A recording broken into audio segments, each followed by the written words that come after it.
Good evening साथियों, साध्य PSC academy के हमारे यूट्यूब चैनल में समस्त प्रतिभागियों का स्वागत है। बहुत लंबे समय से आप लोग को इंतज़ार था, बहुत सारे सवाल थे आप लोगों के।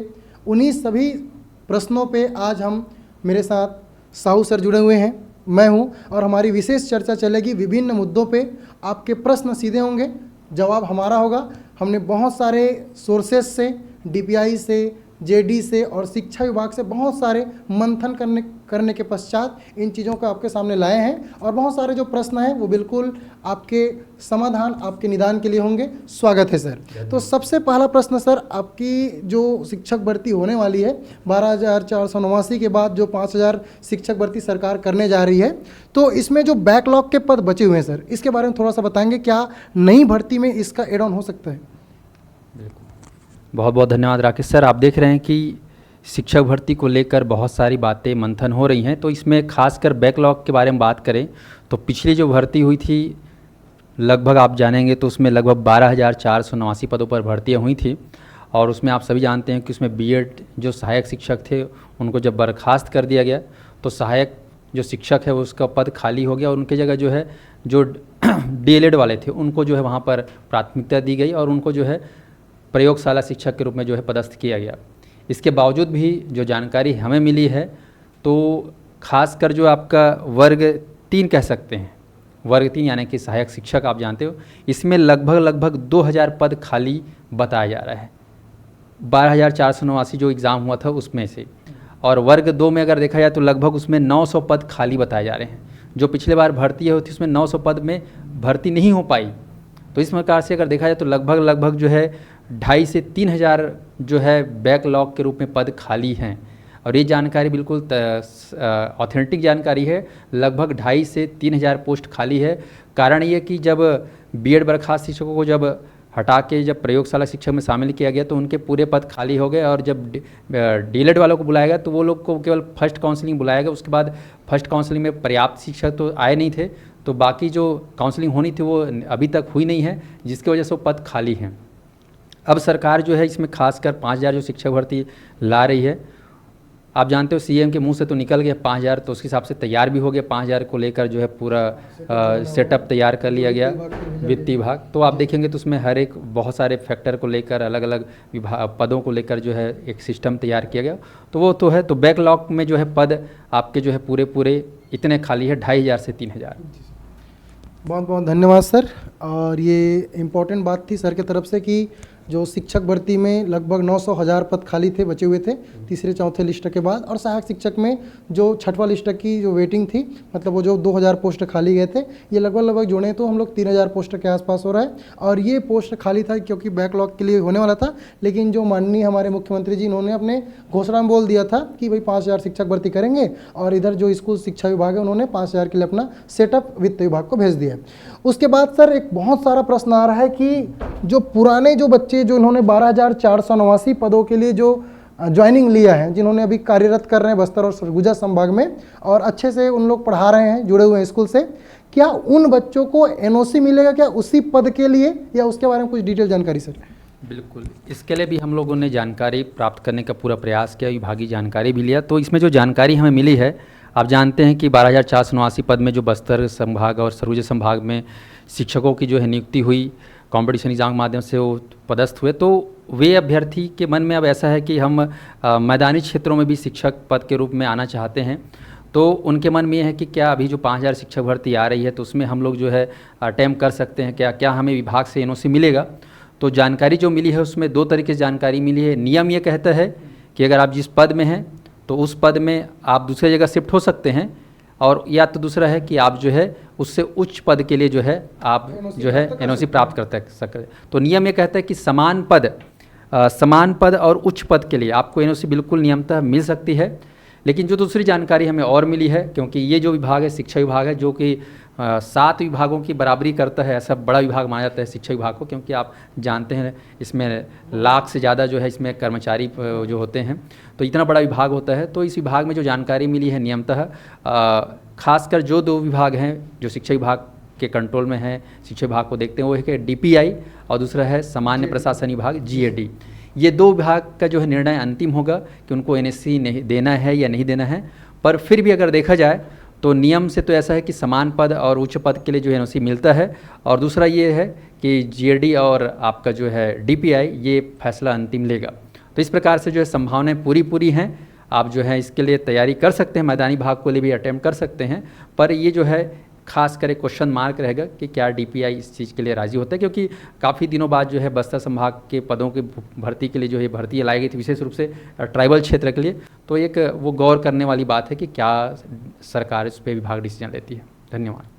बहुत बहुत धन्यवाद सर, अच्छी जानकारी दी है, क्योंकि जो नियोक्ता अधिकारी हैं JD और आपके BO DO है ना और DPI वो डिसाइड करेंगे कि इस विभाग के लिए पर्टिकुलर, क्योंकि सामान्य प्रशासन विभाग में तो दिया जाता है, अब उनका रहेगा निर्णय कि भाई देना है कि नहीं देना है।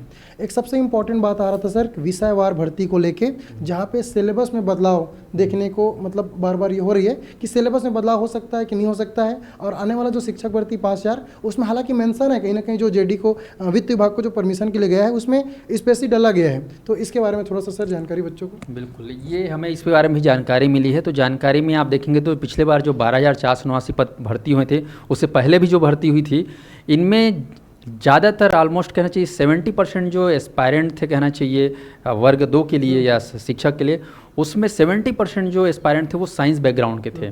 तो ये बताया गया, ये जानकारी मिलेगी है कि इस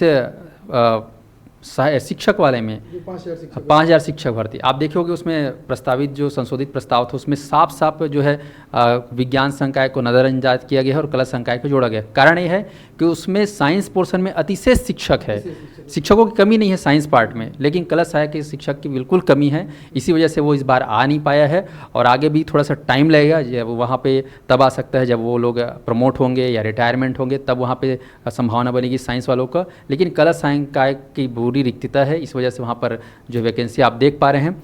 तो इस प्रकार से आप देखेंगे तो खासकर जो विषयवार की बात करें तो बिल्कुल विषयवार को लेकर जो खास बात है या सिलेबस को लेकर, उसमें क्योंकि भूपेश बघेल की जब सरकार थी तो उन्होंने इसमें राजपत्र को संशोधन उनसे करवाया था और विषयवार को उन्होंने समाप्त करवाया था, सबके लिए समान कर दिए थे ताकि ज़्यादा लोग उसमें अपीयर हो पाएँ। पर अब बातें जो हो रही है आप देख रहे हो, स्पेशल इसमें जो हमारा संशोधित प्रस्ताव पत्र बना है उसे बाकायदा मेंशन किया गया है, कला संकाय, विज्ञान संकाय, इन संकाय को फोकस किया गया है। तो सीधा सीधा स्पष्ट है, आपको समझ लेना है कि इस बार विषयवार ही होगा, और हमें जो जानकारी मिली है वो विषयवार ही होगा।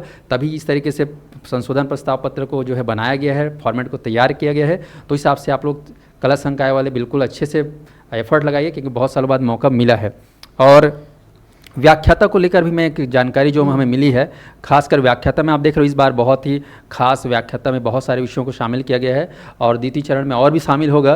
पर इसके लिए जो व्याख्याता में जो जानकारी मिली है खासकर ये ट्राइबल क्षेत्रों के लिए है ना, जो बस्तर और सरगुजा संभाग अंचल है, और इधर आपका गरियाबंद जो पर्वतीय क्षेत्र कह सकते हो या हाँ कमी है, उन क्षेत्रों के लिए जो है ये व्याख्याता भर्ती आने वाली है। तो आप लोग जो है बिल्कुल व्याख्याता के लिए आप तैयारी करते रहिए, क्योंकि बहुत सारे विषयों को जो है इस बार जोड़ा गया है। धन्यवाद।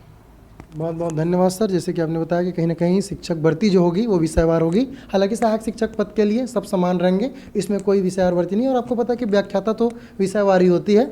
अगला क्वेश्चन सर जो बहुत सारे बच्चे लगातार पूछ रहे हैं कि आखिर जो शिक्षक भर्ती होनी है क्या वो CG टेट के पहले होगी कि CG टेट के बाद होगी, क्योंकि बहुत सारे सूत्र ये बोल रहे हैं कि CG टेट के पहले शिक्षक भर्ती करा दी जाएगी। तो आपके जो एनालाइज है व्यापम कैलेंडर के माध्यम से, क्योंकि उसमें भी कहीं ना कहीं सुबुगाहट देखने को मिल रही है कि व्यापम कैलेंडर में थोड़ा कहीं ना कहीं संशोधन चल रहा है, तो इसके बारे में सर थोड़ा सा विस्तार पूर्वक समझाएंगे। बिल्कुल, ये एक बहुत बड़ा एक लोगों के मन में चल रहा है, प्रश्न चल रहा है कि एग्ज़ाम जो है नोटिफिकेशन के आने के बाद क्या CG टेट के पहले होगा या बाद में होगा।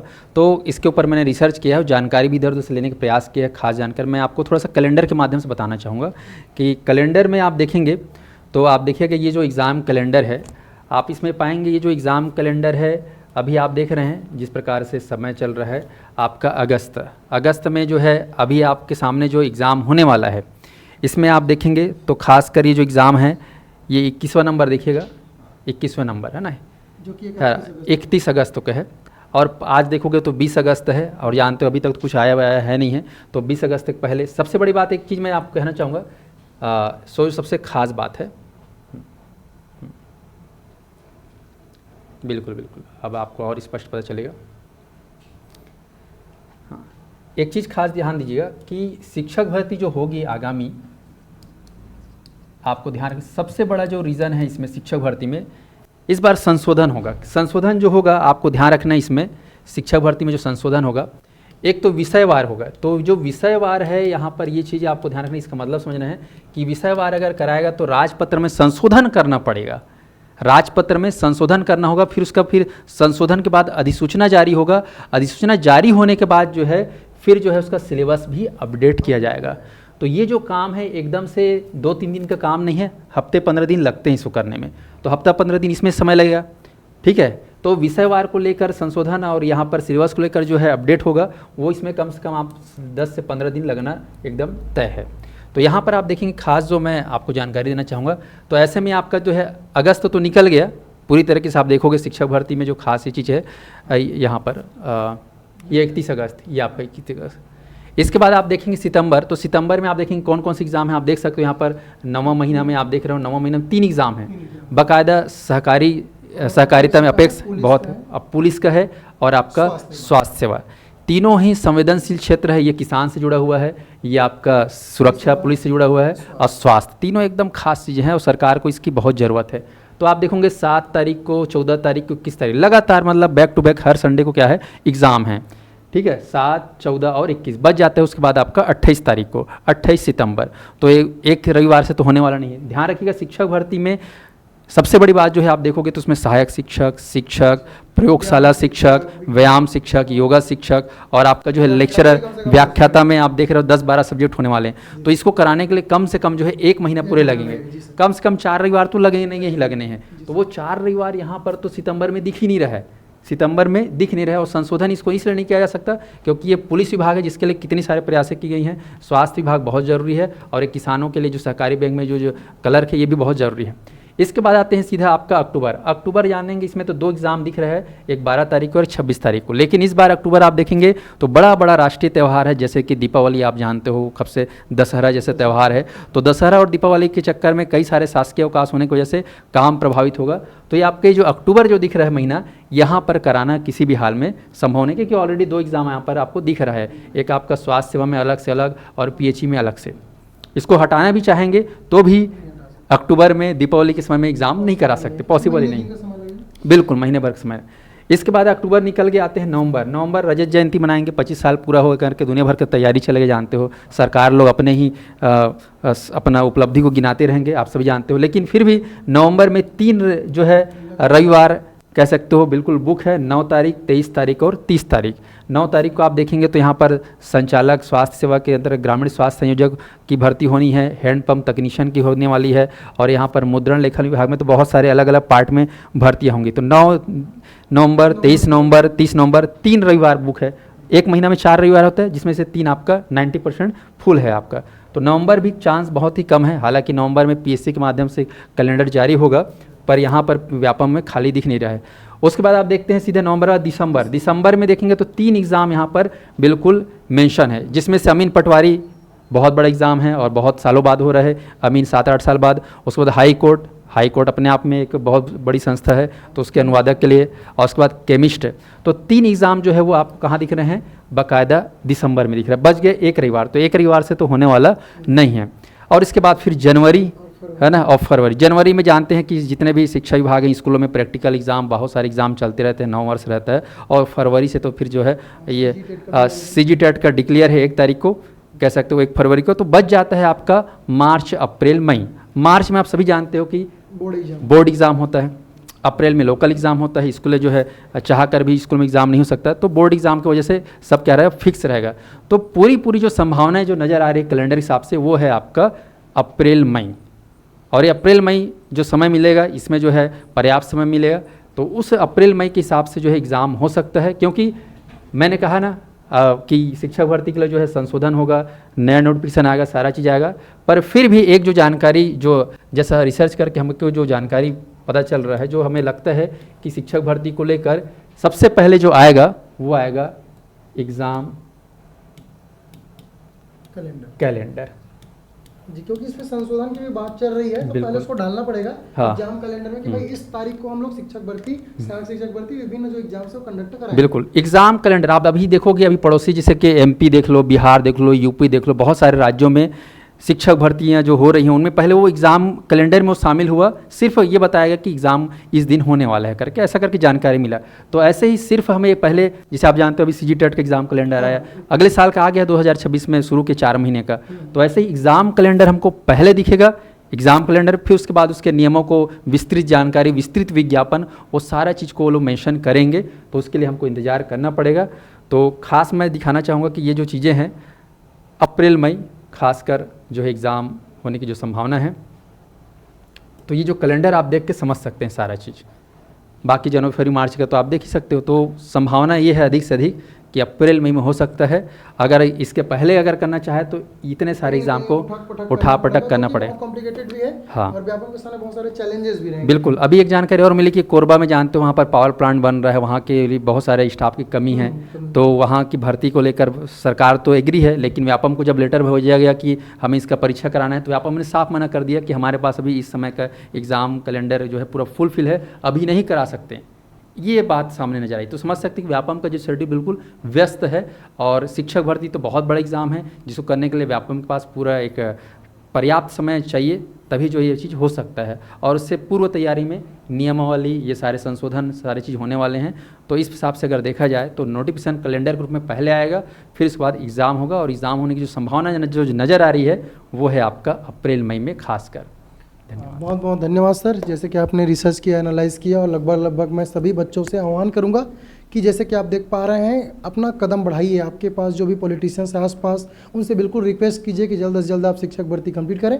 इससे इंपॉर्टेंट बात यह भी है कि आप शिक्षक भर्ती की तैयारी ज़्यादा रखें और एकदम कंटिन्यू रखें, क्योंकि कंटिन्यू अगर आप तैयारी रखेंगे तब कभी भी आपका एग्जाम हो, चाहे कल हो, चाहे 2 महीने बाद हो, चाहे 6 महीने बाद हो, आप बिल्कुल एग्जाम में सफलता प्राप्त करेंगे।